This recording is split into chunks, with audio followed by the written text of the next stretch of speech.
Welcome back to the Two Blues podcast and to another live match preview. It is Two Blues Tuesday, but it is also match day, Chelsea versus Southampton. The protests are live right now at the Bovril Gate, and we are your commentators throughout this. We're going to be narrating the entirety of these Chelsea protests, as well as looking ahead to this massive midweek game, man. I don't think they get much bigger than this from a need-to-win perspective from Chelsea. Southampton, down and out, struggling this season, have been handing out points. But if there's one team you know they're going to play for, you know there's one team they've got a good chance of taking points from, it's Chelsea at Stamford Bridge. Charms, good to be back for a little midweek match day. How are we feeling? How you been? How are you seeing tonight's game? Yes, sir, man. Always good. It's always weird having the midweek Two Blues Tuesday being also the pre-match reaction. But as you said, this is it. It's going to be back to winning ways. It has to be back to winning ways. There's nothing else in between it. I think that above all else, not only are Southampton are 3 points to the majority of teams in the league, to every team in the league. I think there are differences. They change goal difference. It can be that bad, and I think we need to go out there. I think we need to show that we can score goals, which we've been struggling to without Nicholas Jackson. Obviously, losing him has been such an impact on us going forward. Even if it means that Mark Yu can get on in bag, I think that'll be great for confidence. I think it's a good team to go in against and gain a bunch of confidence, grabbing the 3 points, and pretty much having the game finished by half time. And I don't expect anything different than that. I want the game to be wrapped at half time, honestly. Oh shit, the fucking lineup's already dropped. Am I skunked? It's dropped like an hour and 25 minutes before the game. Yeah, it should not have dropped. That's mad. Yeah, right, okay. I was going to ask your thoughts on the protest, but very quickly, let's get into the lineup. In goal, keeping his place, as he should, Philip Jorgensen. At right back, Malo Gusto. Centre-back, Adebayo and Levi Colwill. Cucurella at left back, Caicedo, Enzo Fernandez in the centre of midfield, Palmer in the 10, Neto out right, Sancho out left, and Kunku up top. Well, that's what FootMob have said. Obviously, that could well change. Everybody said that Neto was going to be out wide at the weekend. Obviously, he ended up being, through the middle playing up top. No Reece James. It doesn't say that he's picked up any sort of injury. Obviously, I know Chalobah got injured in the game, but Reece James dropped from the team. Looks like Enzo Maresca tried that midfield at the weekend. For the first 45 minutes, that midfield looked pretty good with Reece James as the screen alongside Caicedo and then Enzo in the middle. But obviously back to type now with kind of that double pivot of Enzo, Caicedo and the front four. How do you feel about that team off kind of first reaction?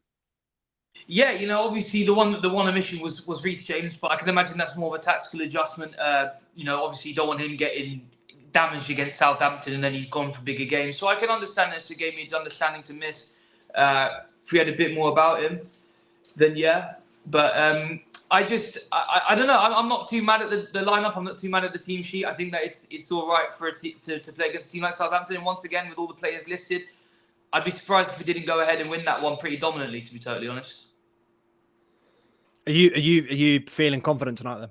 Yeah, I'm feeling very confident, man. I don't think we have a chance to. Sorry, I don't think there's any way that we don't feel confident. I think that with all the players that we have in the squad, we could essentially treat this the way that we treat the Conference League, and I want us to follow the scorecards around the same amount.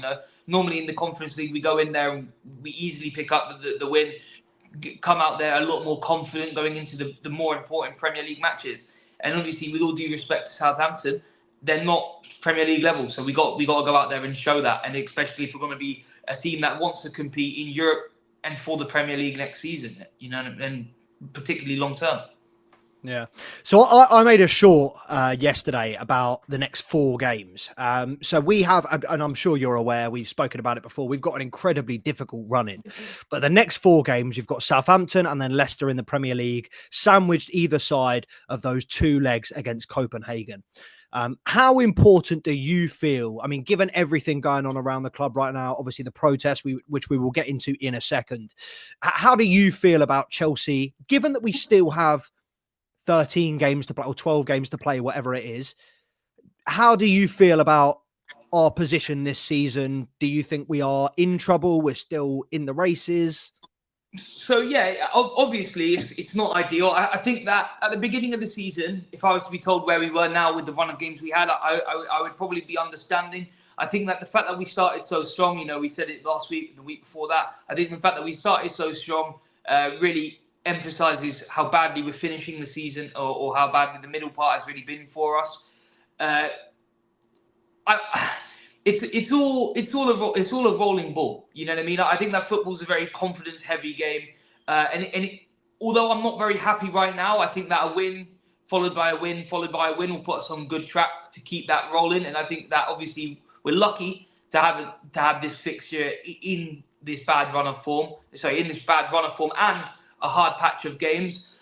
So yeah, it should be nice to just go in there, pick up the confidence, pick up where we left off, and really try and make something happen. But once again, like at the beginning of the season, I would not have been complaining about where we are now. It's just really difficult to not feel frustrated seeing our team kicking on. And I also think that it's going to make a massive impact when we have everyone returning. It's starting to happen now. Caicedo's back and fit, Fofana's back and fit. When Lavia's back, that'll be interesting. When Jackson's back, it'll be really interesting.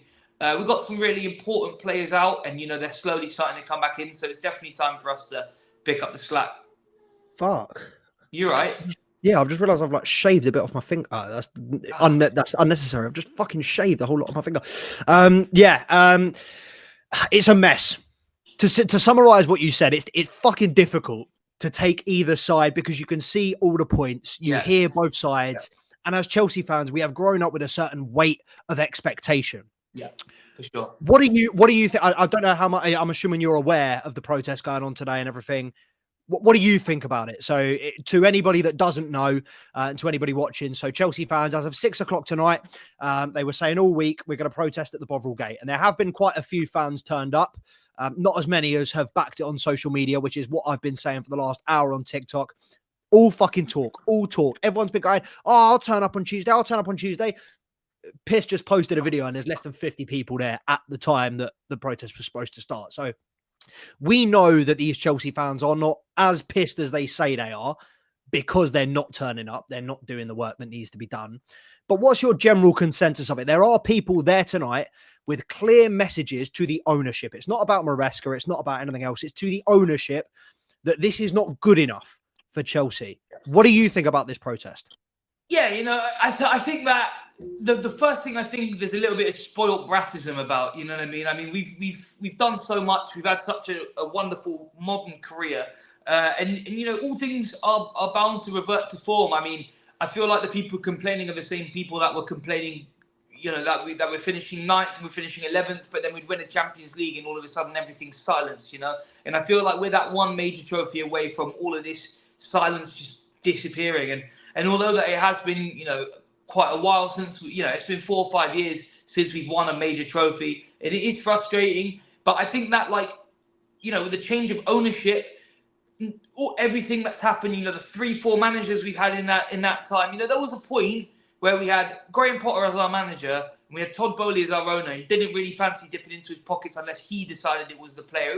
We were in such a bigger mess than this, not even that long ago, even 18 months ago, even at points with Poch, we weren't in as big of a mess as we are now. And so we were in a way bigger mess then than we are now. And I think for now to be the time when people are complaining, now the time when people are trying to protest, and it really says a lot that no one went, because I think that realistically, there's nothing to really complain about. I mean, you've got a world-class player that you didn't have in there 2 years ago.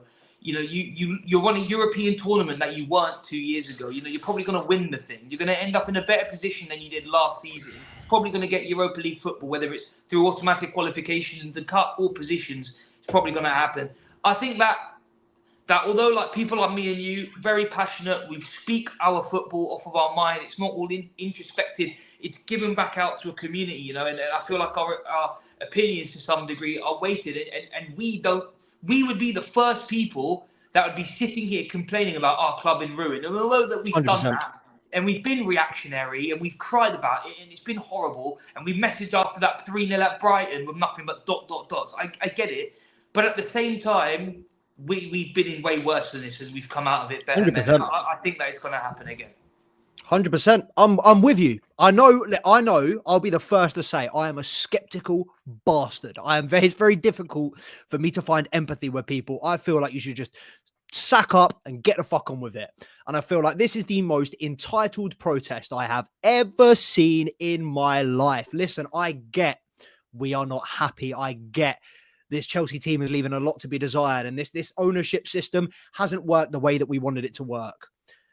To have a club spend 1.2 billion in 3 calendar years and to be protesting to get them out is the most ridiculous crybaby bitch ass protest I have ever heard of. Imagine any other club in the world, bro. Jim Ratcliffe has got the fucking club 20-year-old, 30-year-old employees on soup and sandwiches, bro. He's cut the match day. He's taking season tickets away. And you think Chelsea with 1.2 billion spent are the club to protest against? And I know the majority of the focus of this protest is to bring negative press. And it's not to affect change. It's rather to shine a spotlight on Bowley, Clearlake and Co. and to let them know that we are not happy. And essentially, what they're trying to do is just fucking knock the share price, not the stock price. It's one of those where I sit here and think that at the end of the day, as expensive as it would have been for all of us, we could have crowdfunded this, mate. We could have all put together. There are enough Chelsea fans in the world. If we wanted a democracy, if we wanted a say in the club, we could have put the money up, bro. Anybody could have bought that. It was a public bid. It's not limited. As long as you've got the money, you can do it. These guys had the money. They put it up. The club is theirs. It's not ours. We're the fans. We love the club through thick and thin. Ain't our club, bro. We don't own that shit. Yeah, we 100%. Don't have a say. And the other side to that is I think that, you know, when we had Roman Abramovich, I feel like people didn't really understand how much Roman Abramovich loved Chelsea as a football club. You know, putting in putting in his own money and investments, but just having an owner like who will listen to the management, who's approachable, you know, who will go and hear what the fans want and agree, you know, and follow the same sympathy. And I feel like that's what we've lost with Todd Bowley. We're just becoming an English Strasbourg, you know. We're becoming a team that's, you know, a Red Bull Leipzig. The same reason why they're not loved is the same reason why we get hated on. You know, it feels fake. It doesn't feel like a true club narrative. But you know, this is a club with over 100 years of history. You know, this is a club that was winning the league in the 60s. You know, like this is a club that's been about, and you know, as much as people laugh about the 40-year period in between all the success, there was a club there nonetheless. You know, my grandparents have been supporting this Chelsea since they were kids. You know what I mean? This is something that has got some depth and history to it, and I feel like that's a big problem, is the fact that Abramovich appreciated the club as a club and as a football club and as a sport, whereas Bowley sees this more as an opportunity to make money, which I understand. The opportunity comes up. It's a multi-billion-dollar opportunity, and he snapped it off. And I don't think, to be honest, for the position that he's in, that we've got it that bad, because there's many owners that could have taken over the club and not wanted to spend and wanted everything to be pure sale and pure Cobham and uproot this and uproot that, and wouldn't want to sell their own personal hotels to keep the club afloat. They wouldn't have done all of that. And I think that we have to look at how much Todd Bowley has spent and how much he's had to do to invest in this club and how much effort has had to be put in. And it's been a fucking awful lot, man. We do need to put our hands up and say, you might not understand the sport, and you might see it as a business, but you're doing it well. 100%. And it's not just, you've got to remember as well, I know this protest is directed at the owners. It's not just the owners it's going to affect. And I've just had someone comment on the YouTube, which is something I said earlier. Somebody, or not exactly to this, someone just said, we're going to lose because of this protest. How do you think this protest, particularly if they do carry messages and banners into the game, how do you think this protest is going to affect the players? Yeah, I mean, I think that we're probably bigger men than that to have like a protest which is pretty inconsequential and in all is just going to be a one and done. You know, I don't think this is a relatively big deal. I think that the players are used to the criticism, particularly Chelsea players throughout the years have been used to the criticism and being called a flop. And, you know, you're in a title race 10 weeks in. And I think that the mentality, although it's shown to be pretty up and down, I don't think that this should affect the mentality that we've been, you know, spending a year developing. Yeah, I on the flip side of that, I am kind of a little bit worried. I think, young, naive. You look at how these Chelsea players can't hold a fucking lead. How are they going to hold their bottle when they've got 20,000 or 10,000 fans, however many it is, holding up signs saying, fuck this club, get this club out, booing the... I don't know. I feel like this club, and I said it in our live, I feel like our first and foremost job as clubs, as a supporter, like you shouldn't just be being a supporter of a club. If you feel like you're entitled to an opinion, you've got to give something the other way. You've got to give unconditional support through thick and thin, which is what we've done over the last 2-3 years. How many pits of misery have we found ourselves in? How many times have we turned around and gone, fucking hell, I'm not sure if I want to do this anymore. I'm not sure if I want to sit here and watch this every single week. I can't believe that we're protesting under Maresca rather than Graham Potter. I absolutely. I feel like we are, although, it's different variables because it's managers rather than the ownership. And obviously the ownership is the fundamental problem. But at the end of the day, I don't think we are in a worse position now than we were last year, the season before, or the season before that. So for people to be protesting, and look, I'm all for the fans having a voice. And what I said earlier was, look, we don't own the club. We don't get a say. To elaborate on that, you do get a say if you put the work in. If you go to the club, if you put money in every single week, if you go to the club and support the boys every single week, if you go to every game, you deserve more than a say.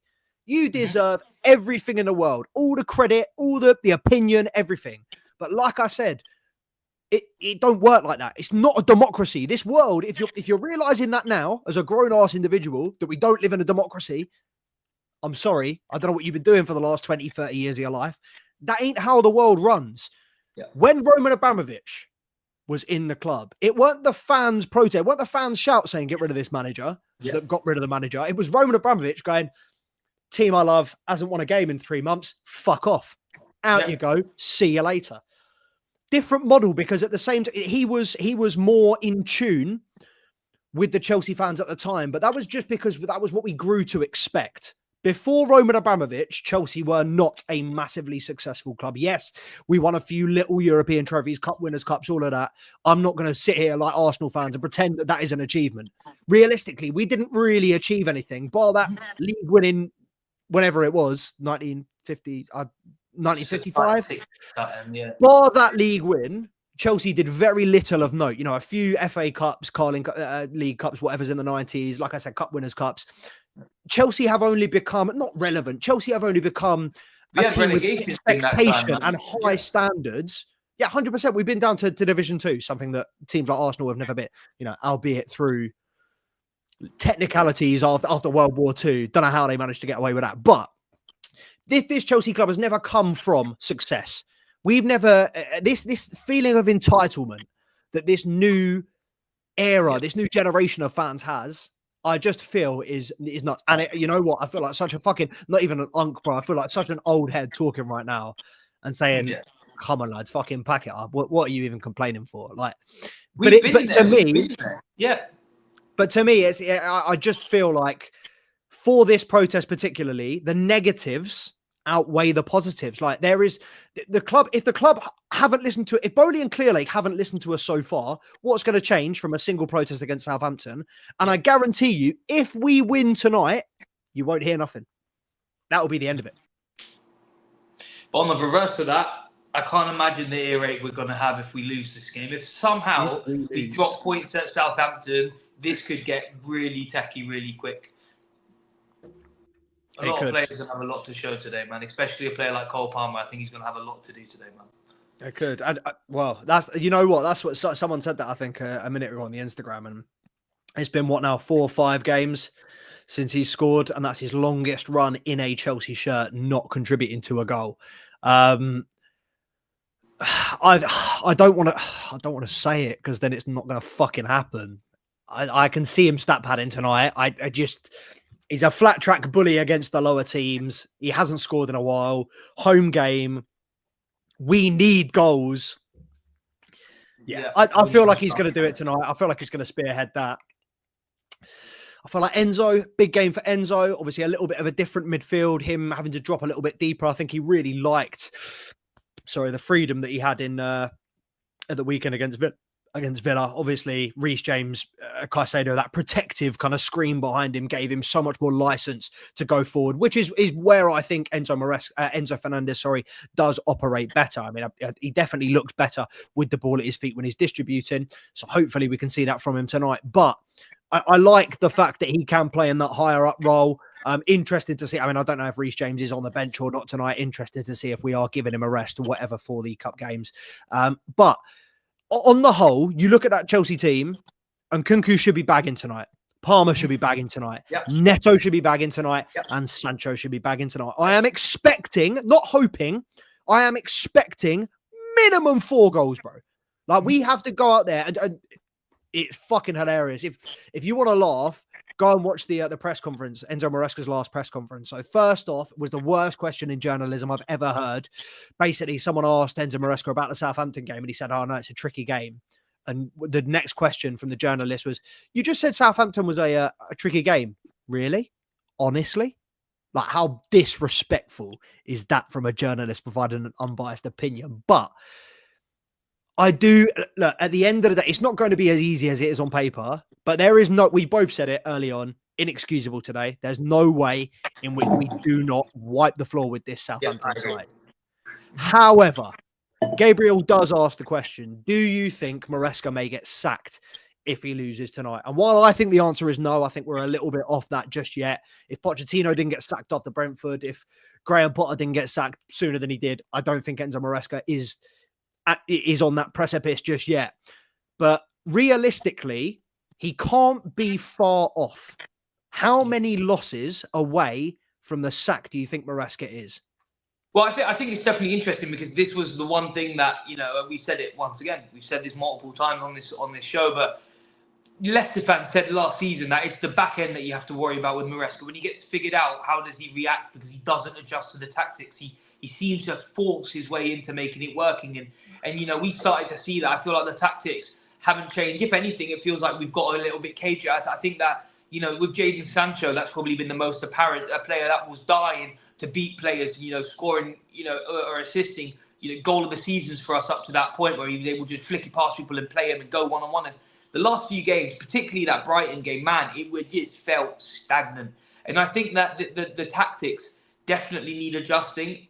That's not my job to say what the adjustment is. I just want to see something change. I think that, as I said, once again, although, I think that there is some right to disrespect Southampton and to say that they're probably not in Premier League quality, but expecting 4-0 is a crazy thing to say from this Chelsea side. You know what I mean? I mean, at the beginning of the season, 100% agree with you. When we were banging in goals, keeping a clean sheet, but feels like we're going to get one in and then just wait until that they're on the press and give away a penalty or Jorgensen's going to roll it in, or it just feels like something like that is going to happen, but we just can't afford it. And if it is to happen, we would need to look at Maresca long term and think about, is this really what we want? Because if we can't beat Southampton on this period where we were warned was going to be the sketchy part, how many points are we going to accrue from now till the end of the season?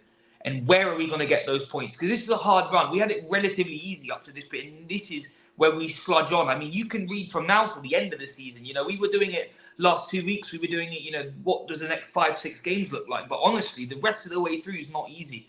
And yeah, I think that it's going to be difficult to convince me personally that Maresca should leave. But I feel like it's going to be hard to convince everyone else, including the board of directors who make these decisions, that he should stay. So I think that if we lose this today, maybe it won't be this week or next week, but I can't imagine he stays next season. Yeah, so I mean, I haven't had any more conservative answers than that on the chat. Kenny, big up Kenny, big up everyone watching on the Instagram, by the way. The full video is on the YouTube. If you want to hear both myself and Charms talking both our sides of the argument, you've got to go over to the YouTube link in my bio. But Kenny says 2 games. He's 2 games away from the sack, Southampton and Leicester. And to be honest, I think that's more down to the caliber of games rather than the number of games. If we lose against Southampton and Leicester, I would expect Maresca to go for no other reason than these are 6 points in the bag. But a couple of points in the chat, and guys, stay with us. Seb, appreciate you joining. Simon, appreciate you joining. We are going to get to all of your comments in a second. Seb says, I think Maresca doesn't care about Gusto playing at right back this season. We need to rest James. If he gets injured, Gusto should play tonight. I am at the protest. Oh, big up, Seb. If you're at the protest right now, send us some videos, my bro. Send them through on Instagram DM and I'll get them up on the story for you, my guy. But yeah, I think as far as I'm aware, Malo Gusto is starting at right back. He was asked that in midweek. Enzo Maresca was asked about Gusto having been such a consistent feature of the Chelsea team and such a quality player in this Chelsea team last season. He did ask about the drop-off, and Maresca he answered it diplomatically, kind of implying that the drop-off wasn't there and that it was a different system and a different role and he was taking time to adapt. Do you feel like, having Reece James back, I know he's being rested tonight, but having Reece James back, do you feel like that is still our best option at right back, or do you think Malo Gusto is worth a try, given how well Reece James suited in midfield at the weekend? Do you think it's worth trying him in centre mid and putting Gusto at right back, or do you think James is still our best option at right back? I think that, both probably. I think that although he gets to flourish more his sort of creative side in that midfield, I think that at right back, it's hard to argue that Reece James is our best right back, probably one of the best right backs we've had in 10, 15 years. And I think he has to stay there. And if not, and if we do want to experiment, I understand that Gusto is good enough to hold that down, particularly if we're going to have James in the midfield. But if we're going to be doing a like for a like, we have to have Reece James at the right back, because the midfield options that we have and the creativity that we have in the midfield, just between the three of Caicedo, Lavia and Enzo, I don't think that Reece James can really go in there and take out, the box role. I definitely don't see him in more of like a straight defensive six role, because that kind of cuts out the point of why he wants to be in the midfield. For me, I think he's got to stay at right back for myself, and especially if players like Trent Alexander-Arnold find it difficult to break into a midfield outside at Liverpool when they had Jordan Henderson holding down a six. I think it's going to be difficult for Reece James to justify the same decision when we've arguably got a better six and a better right back. Do you know what I mean? And arguably a worse passer of the ball as well. Yeah, I'd agree. I think as much as he still needs to be managed and eased back into it, it's been a beautiful sight seeing Reece James start for consecutive game weeks quietly with no media noise around him, putting out, he's not blowing people away, but he's putting out consistently good performances at the level at which we expect from Reece James. Like you said, fantastic distribution. Seems like his fitness is there. He's building up. He's gradually, he looks a little bit leggy sometimes, but I think on the whole looks fairly solid. So fantastic for us to have him back. And just finishing off, because we did obviously read out the starting 11 at the start of the stream, but finishing off and going through the substitutes as well. So obviously Robert Sanchez on the bench alongside Josh Achimpong, Reece James, Ishe Samuel-Smith, Matisse Umugu, Kiernan Dewsbury Hall, Tyreek George, and again for the second game in a row, and I am begging we see him tonight, Shim Mayuka. Come on, boys. Second time in a week that the 17-year-old Shim Mayuka has been included in the squad. Charms, when I tell you this is another number 9 that is going to tear up the Premier League for Chelsea one day. Maybe just for 2 games, maybe for 5 games. Who knows? But Shim Mayuka is that guy. Pace, skill, physicality, unbelievable finisher of the ball. I really hope we see him tonight. But the main player that I didn't read out there, and somewhat surprisingly, back early, Wesley Fofana back in the squad. We were told Wes Fofana would not play again this season. We were also told that was a perspective just to brief us and just to get us excited when he did come back. But end of February, they can't have been expecting him to come back this quickly. How much of a boost is it to have Wes Fofana back in this squad? If you don't know, just look at the numbers. That's it. That's all I've got to say. Look at when he goes out, when he's in, when he's playing, when we're winning and when we're losing. And the correlation is like this, man. We win games with Wesley Fofana fit and able. Simple. I think that him and Colwill, the partnership that they've started to develop was really good up until the injury.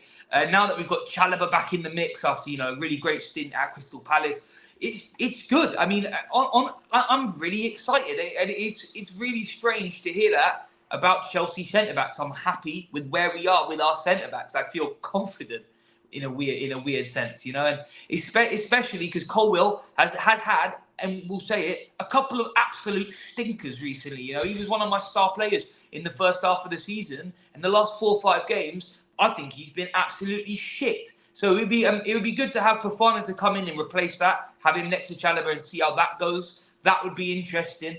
And then, if we do revert to doing a 3 at the back, I like them as 3, and we can do that Thomas Tuchel 3-5-2. Start to see if that can flow with Maresca. He doesn't really like to play it, but I think that with the players that we have in the options, those 3 centre backs, I think it's one of them has to go because all 3 of them are Premier League starters, in my opinion. If anything, the Colwill after a dip of form can maybe take a rest, but I think all of them, are quality. Let's see what Seb's got here for us. I'm just bringing before I go into the comments. I'm just bringing up. I've just got on Twitter to check on the status of the protest, and I'm creasing, bro. I just let me just share it. Hold on. Let me just have more misinformation in your life. Wait, firefighters are about to put out as the protest continues. Wait, can you see the full picture? No, just the top half. That's what I'm saying. It's just a cropped image. Wait for it. It's just the cropped image of. Hold on. Oh fuck! I've lost it. Hold on. Just a pyro flower on the floor. Yeah. But it's just a cropped image of not even a pyro. It's just blokes. That isn't a pyro, bro. That's just fucking. That's just smoke. Look, there you go. There you go. It's just a cropped image of that. It's a cropped image of a crowd. You bums. Fucking hell. Like who the fuck thinks they can read this? Bro, you put your font in 17. Comic Sans 17. Are you skunked? Nobody is reading. No. Who the fuck puts inverted brackets on a fucking protest? Brother. Tony Bloom. Just put Tony Bloom. Retards, man. Clown Lake Circus. Listen, while I don't disagree with the premise, while I don't disagree with a lot of what they are saying, fucking hell. Grow a pair. Charms, I said that. Right, number 1, yes, grow a pair. Number 2, I said this earlier. You're not seeing what Jim Ratcliffe's doing. If people don't turn up for 2 games, they reallocate their season ticket. Brother, every single Chelsea fan that holds a banner up tonight is getting identified by Met Police. They won't be able to identify homophobic, racist abuse. But I guarantee every single individual that holds up a banner tonight will be identified within 12 hours and they will have their season ticket revoked. Yeah. I'm telling you. Get out of there. And it's just difficult because obviously, like, if Seb is there, but Seb, I don't know what you're doing, brother. Because Seb, is it as active as people say? Is it as active? Oh, well, I won't lie to you. I don't understand what you lot are protesting, Seb. I think you in the last 2 decades, you see 2 Champions Leagues, you see multiple Premier Leagues, you see nothing but unbridled success. Whoa, that was crazy. You see nothing but what you wanted to see, and I think that, to be totally honest, 12 months ago, if I showed you what the table looked like, the only things you would say are, my God, Forest are doing well. You would not blink twice about Chelsea. You would be like, yep, that makes sense. We should be in and around those European positions. Shouldn't be 4th. Should probably be 5th, 6th. And that's where we are. We're sitting pretty around that 5th, 6th region. And I don't understand what you lot are protesting. You're pissed off 1 minute about it. But then we start winning all the games. And then a player gets injured and we're overworking them. And we shouldn't have. Maybe we should. I consider to take a point away from us in order to keep Reece James fit. I don't know. I think you lot always find a way to be reactionary, and it's just frustrating. Read my comment, innit? My boy Palmer needs to score tonight. He has not been scoring goals for Chelsea after the West Ham game, but Palmer is going to score tonight. Come on, Chelsea. Fofana is back. Yeah. Hang on. I know it's packed, Seb. There's fucking 1 hour until the kickoff, mate. Everyone's at the game to watch the fucking game. That's why it's packed. Fucking hell. Is there pyros? Is there shit going on? Get out my fucking way. I'm going to the lower east. I'm trying to sit in their seat. I'm telling you, man. Hey, Kenny, what's wrong with Diogo Costa? Diogo Costa. Right. I've baited myself there. Charms. Imagine you just didn't hear that for the last 5 seconds. Someone's just asked me who I would transfer in this summer, and I gave 2 names. Who would you, if you could give 2 names to transfer in this summer, who would you choose? Oh, Jesus. Oh my God. Well, if I could choose anyone in world football, I'd Yeah. choose Victor Gyökeres. Boom, 1 out of 2. And I'd choose Victor Gyökeres, and I would choose a world class 6. I would take a Kimmich. I love that guy. You take Kimmich over a goalkeeper. No, yeah, I would actually, yeah. Because you would rather start next season with Jorgensen in goal and Kimmich. No, I wouldn't. I'd rather have Petrovic in goal and then Mike Penders. Yeah, we both know that ain't happening. Petrovic, Penders. That man is gone, bro. But yeah, I can't. Seb, we've read your comment like 10 times. You keep saying read your comment. We've read your comment, my bro. I did read it. We've read your comment, my bro. Yeah, we read the one about Palmer. God. Palmer got a score tonight. Palmer this, Palmer that, Palmer for Palmer. We read Palmer. Right, Simon, apologies. I told Simon to stay online, and then I've just ignored him for the last 15 minutes. Let's reply to Simon's comment. Can we talk? Big up yourself, Simon. Haven't seen you on the channel before. Appreciate you, my guy. Make sure to subscribe if you're not already. Can we talk about how Palmer needs to start showing himself more? He's being man-marked in every game, but that's what separates the best from the rest. The best can do it, even when they are being man-marked. 100%. It reminds me, if you were going to make any comparison to any Chelsea player, it's Eden Hazard. The only Chelsea player that was perceived from the opposition's perspective to be as dangerous as Cole Palmer is. And it's one of those where they know that if they mark Cole Palmer, they've got a good chance of stifling Chelsea, which isn't a bad bet. When you look at this Chelsea team, all of these comments, I'm reading the chat, all of these individuals, all of this talent, all of these international players, Cole Palmer is still the go-to, still the one that they go through, that all the creativity flows through. So they know, but teams know, you stick 2 good defensive players on Cole Palmer and do not let him have space. Yes, he will create a few chances, but there is a good chance Chelsea will not score. And that is what teams have done in the last 5-6 weeks. It's very obvious when a team double marks him or, plays him out of the game, man marks him out of the game. One that will always stick in my mind, I don't think Palmer has had the equivalent of yet, under Herrera versus Eden Hazard, Man United versus Chelsea. Don't know what year it was, 17, 18, some bullshit like that. But we know that man marking is probably the most effective way. When Chelsea have a dynamic like this, one player that they do go through, man marking is undoubtedly the most effective way to stifle us. But I am very, very confident that Cole Palmer is going to pull it out of the bag tonight. I think it's one of those where even if Southampton do stick 2 man on him, I just think he's got enough quality. But let's just take the start of that point. Can we talk about how Palmer needs to start showing himself more? Man marking aside, what the other teams doing aside, I mean, Gabriel said here, I mean, I'm not quite at that level yet. I am, but because of Chelsea in general, not because of Palmer. However, 100% Palmer needs to start doing Palmer stuff. There's more throwing up the arms. There's more, why aren't you passing to me? There's less work rate. There's less intensity. What do you think this Chelsea, I mean, what do you think he needs to revitalize himself and find that form? Because at this moment, it's just a downhill spiral with Cole Palmer. I'll say one thing. I'll give you 2 examples. I think Cole Palmer needs to calm down.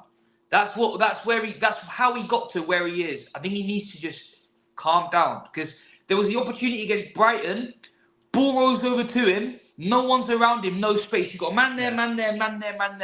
Doesn't do it, doesn't take a touch, just whacks it far side. And I know it's a Palmer finish. I know he's got that in him. I understand that.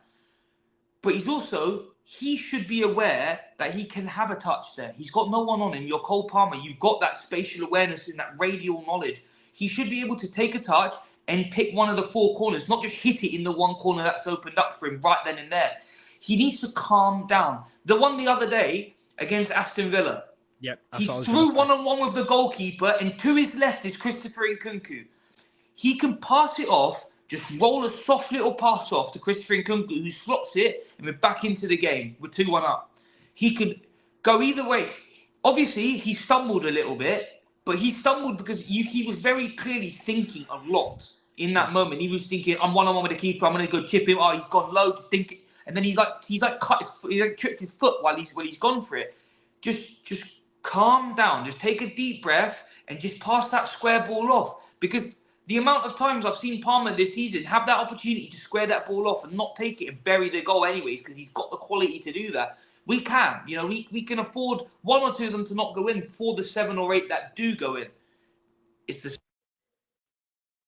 I just think overall he just needs to calm down, remember who he is, remember the level that he plays at. And today's Southampton, they will give you the space, they will leave holes in their defense, they will crowd you, but you do have the ability to turn them, and you're faster, you'll have the opportunity to strike. And he needs to take it today. No first time shots, everything gets a touch, everything gets a finish.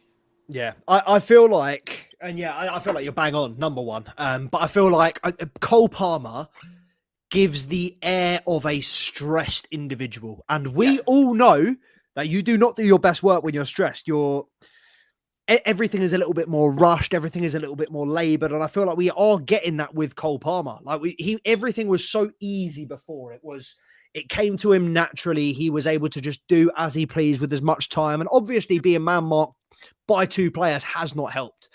But there has been a very, very clear drop-off in his game. And I feel like, as you said, I'll echo it, back to basics, back to the simple stuff, back to the stuff that you were doing.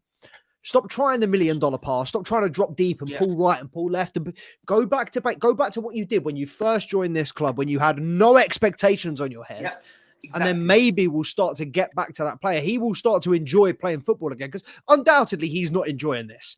Yeah. Undoubtedly, Cole Palmer, being the best player in the squad, is looking at the rest of this team and going, fuck me, you lot can do better. Why am I doing this all on my own? This is more difficult than it needs to be. But at the same time, he didn't sign to come here and be the talisman after 1 year.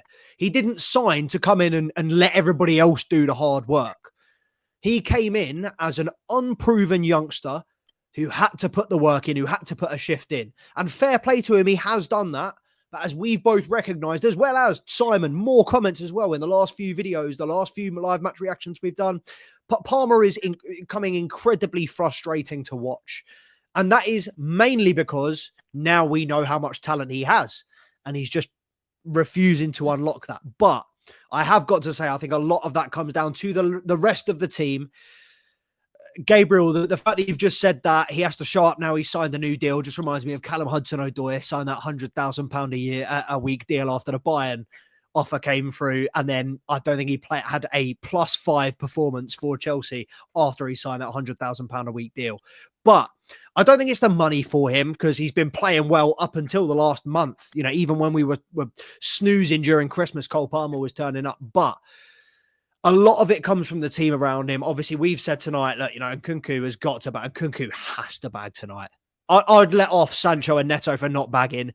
Nkunku has to bag tonight. If Nkunku doesn't bag tonight, I'm getting gone in the summer. I'm already on the verge of that and saying, if you're looking at this squad, who's worth more, who's the best player to get rid of without having the biggest impact on the squad? Nkunku. But if he doesn't bag tonight, I'm 100% Nkunku out. But we are both in agreement. I think Cole Palmer definitely has to do more. But I want to finish on this. And Gabriel just said, obviously, we don't have a striker.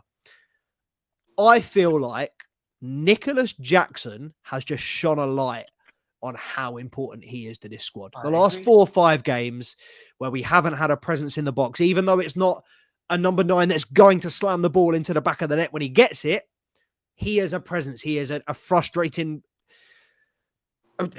he's a figure that just causes mayhem for the defenders, the goalkeepers, and him and Cole Palmer had obviously built up an incredible relationship. So how impactful do you think that is? No Gue, no Jackson, no telling when they're going to come back. But do you think Chelsea can make do without a striker, or do you think we are essentially doomed until we've replaced that number 9 position? Yeah, I think that there's too much quality in and around the squad to use the word doomed. I think that Pedro Neto is definitely a player who can play in that role very temporarily. We will be getting Jackson back in April. It will be a tough March without him, and obviously February is just wrapping up now. So it's just going to be another 6 weeks, another 5 weeks until we can get Jackson back in the fold.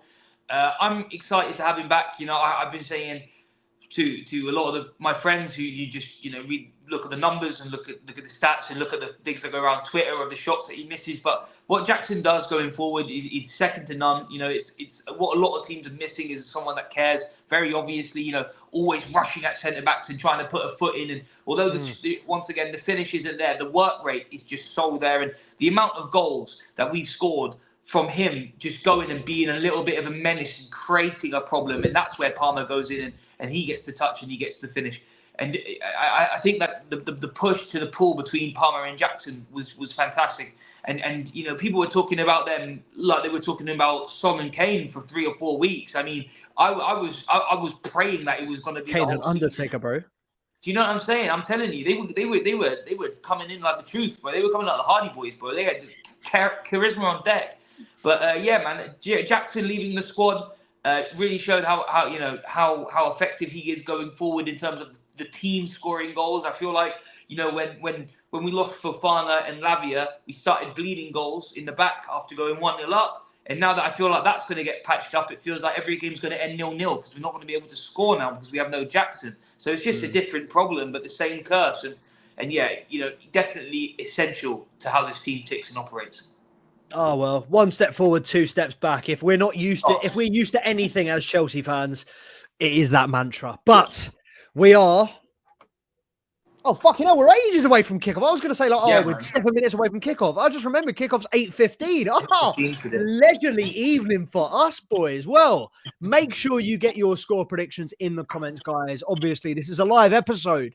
Get your live thoughts in right now. You got your last chance to get your score predictions in, to get your comments in for myself and Mr. C Money to deal with. What do you think of the protest? What do you think of the team today? Let's do one last run through. Actually, you know what? I'll check the protest as well. Can I just ask you, because we haven't actually spoke about it since, because last week we didn't jump on this, but with Jorgensen, we've been calling in for Jorgensen to come in and replace Robert Sanchez. And we were relatively happy with the first game. It's going to take a minute, but after the last 3 games in a row, I'm already starting to get to that point with Philip as well, where I'm thinking, Jesus Christ, you're just a fucking white version of Rob. Easy, man. That's slander. That might even be racism. Calling someone Robert Sanchez is a slur in 2025. That's tough, man. That's so tough. Bro, he's going to get himself into the dictionary as an insult. Right, just very quickly, I'm sorry I started creasing while you were saying that. CFC Piss, the guy that nobody in this Chelsea fan base respects, the guy that nobody in this Chelsea fan base likes, says any Chelsea fan who is mocking this protest, take a long, hard look at yourself. But I don't even know what long and hard looks like, man. Fuck off. I'm so proud of the fans for not accepting our current position as a club. It's nearly 4 seasons under this ownership. We are fed up of this project PR. We deserve better. We demand better. We are winners. We are Chelsea Football Club. I guarantee you his date of birth is after the year 2000. Fucking muck, bruv. Oh, these Chelsea fans, man. Jeez. Thank you very, very much. Perfect fucking timing. The fans at the protest are not real fans. You support the club through thick or fucking thin. I do not give a shit if we get fucking relegated, if we get fucking docked 50 points for these bullshit loopholes that the owners are taking. You are Chelsea through and through. If you choose Chelsea, you fucking choose Chelsea. You don't choose Chelsea, bro. Chelsea chooses you. You don't pick when you want to be a fan and when you want to fucking complain. I've got a picture here of about 50 people at this protest and no else. Out of 46,000 people, 50 people have turned up with banners. You're all fucking wankers. And you know what? I'll make a public call out. I'll go 1 for 50 on all of you. I will take every single one of them out right now. Bro, give me 2 lions. Give me 2 lions and a fucking 4-pack of Strongbow. I will take every single one of them, motherfuckers. No, I will shin kick. I will be roundhouse kicking motherfuckers at the Bovril gate till the fucking day is done. But you know what? Gate, man. Let's get back to it. We've got a score prediction in the chat. Gabriel, 3-0 Southampton. I have already said I'm not happy unless we bag 4 tonight. I'm going 4-1 because, if there's anything you're going to get from this channel, it's Chelsea to win and both teams to score. That's what you're going to get from this channel. So I'm going 4-1. Gabriel's going 3-0. Charms, score prediction for tonight, please. 1-0. We'll bring up the ticks. No, I reckon we'll win, 3-4-0? I reckon we'll slap them, to be fair. I was saying it to my mate. We just popped out a minute ago. I think that we're in a weird position now where if we win any less than 3-0, 1-0 win, 2-0 win, it's not a good look. We have to win 3, 4, 5, got to go out there and ramp them. And I think that's what we'll do. I think we'll keep a clean sheet as well. I think Jorgensen needs it, arguably more than we need to score goals. Clean sheet. 100%. I'd argue a clean sheet is more important. Ridiculous as it sounds, clean sheet is necessary tonight if we can. But yeah, let's get right. It's going to be embarrassing, not only when we're 4-0 up at half time, but when they wake up in 2 days and they've got a brown letter through their door saying your season ticket has been revoked and passed on to some other cunt. You think Todd Bowley owns an American resale site for tickets? You think he gives a fuck who's sitting in what seat?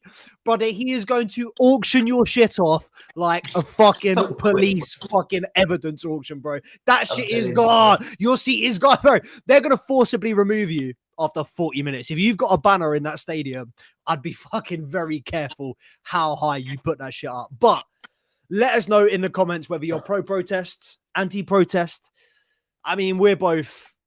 Can I just say as well, like with the whole idea of the protest, if we were going in to go play Liverpool or City, a game where it was like, this is a game we should win, but we're going to get slapped. You go in there and we get slapped, right? Then you'd be proving the point. But you can't protest while we're about to have arguably game of the season against Southampton. We're playing it. Watch them say they made us win as well. Watch us win tonight. I can't believe I've said that. Touch wood. Why do I keep saying this shit? Watch us win tonight, and then the fans come out and be like, "Oh yeah, they heard the protest and made the changes." Oh, fuck off, man. Yeah, 50 people ain't have no fucking say. Mm-hmm. I just hope we don't hear any of that bullshit on TV. But well, no. Anyway, last chance. Don't get me started. The only person I miss more in this club than Roman Abramovich, that slut upstairs, Marina Granislova. I'm saying. No one even knows her by Marina. They just know her by that slut upstairs. She was gluing the ACLs together, bro. She was making. I'm telling you, her. Bro, she convinced Thiago Silva to join on a free. I'm telling you, bro. Marina the GOAT, bro. Fucking bring her back, man. I can't believe, you know what as well? I can't believe that season as well. And it's fucking hilarious because I was saying it and I remember this so clearly. Thiago Silva's first game, West Brom away, where we conceded like 3 goals. I think we lost as well. And he was at fault for like 2 of them. And I've been saying for so long before, I was like, Thiago Silva on a free, best signing of the century in the Premier League. And I got fucking ridiculed that day. All of that shit that I got given for, Thiago Silva shit past it. Thiago Silva on a free, Marina Granislova, we owe you so much, bro. We owe her for that deal alone. Yeah, absolutely not. As Gabriel, you're not wrong. I mean, listen, that definitely gave us the upper hand in the negotiations. Sitting at the table and they were like, Russian mummy. Do you know what I'm saying? Who the fuck was that? Huh? Who the fuck was that? No. There was a male voice that was not you. Baller, right? Hey, yo! Or he's in the cuck chair. Yes, he's in the cuck chair. Yo! Hey, yo. Come on, right. Simon, don't worry. If you know this channel, mate, we are the worst commentators curse. This is, if there is anybody that can curse a Chelsea game, it's me. I apologize. I'm here. It's a me. Yeah, no, it's about to get long for Chelsea. Leslie Ugo Chukwu about to do whiteface, come off the bench and bag a hat trick just so that they. I'm telling you, he's just gonna be like, my name's Kieran Dewsbury Hall. I promise, bro. If Kieran Dewsbury Hall comes off the bench tonight, we've got Shin Mayuka, Tariq George, Ishe Samuel Smith. If fucking Dewsbury Hall comes off the bench tonight, I will just one bang my camera. I will one bang every single piece of technology in his gav, man. Oh my god! If Kieran Dewsbury Hall comes on, actually, I can't say that. I won't do a live match reaction because he's definitely coming on. But yeah, I'm knowing it. It is what it is. I can see him coming on. We're 1-0 down, 60 minutes. We're like, right, we need some impetus. Take off on Kunku, but on Dewsbury, fucking Hall. Yes, fucking hell. I can see it happening. I pray it don't, but. I think we've just about exhausted it, man. Make sure you get your score predictions into the chat. We still got 45 odd minutes until the game goes live. So of course, hopefully people are watching this on a rerun as well. Make sure to get involved in the comments, get involved in the chat. Make sure to like, subscribe to the channel if you're not already. Two Blues Podcast on the Instagram, on the TikTok. And as always, we will be back at the final whistle for a live match reaction. And this week, I know I've been saying it for the last 2 weeks, I'm going to do it. I promise you. I'm going to bring you the Academy Watch. Charms is going to bring you a brand new episode of Chopping It Up with Charms. And we are back in Premier League. No, we're not in Premier League action this weekend. We are? We aren't? We are. Are we not? We are. Should be. I feel like it's a week off this weekend. March It's 1st. FA Cup. FA Cup Is this it? weekend. Which we should be in, but yeah, we're not. Maybe we'll watch on Sunday. Maybe we'll watch the Chelsea women, Brighton and Hove versus Chelsea women on Sky Sports. Maybe we'll do something for that. But yeah, Chelsea's next game is Sunday the 9th of March. Oh, right, okay. So yeah, our next preview / watch along is Copenhagen versus Chelsea on 6th of March, Thursday, the 6th of March. We will let you know whether we're doing a preview. It's 5:45 as well. Fuck off, man. Make us an 8 o'clock. We'll let you know if there's a preview. Highly doubt there will be, but we'll try and get you something. But rest assured, there will be plenty of content between there and now. So make sure you're subscribed to the channel, following us on all socials, and up the fucking Chelsea. Let's have it, man. Big win. Come on, boys.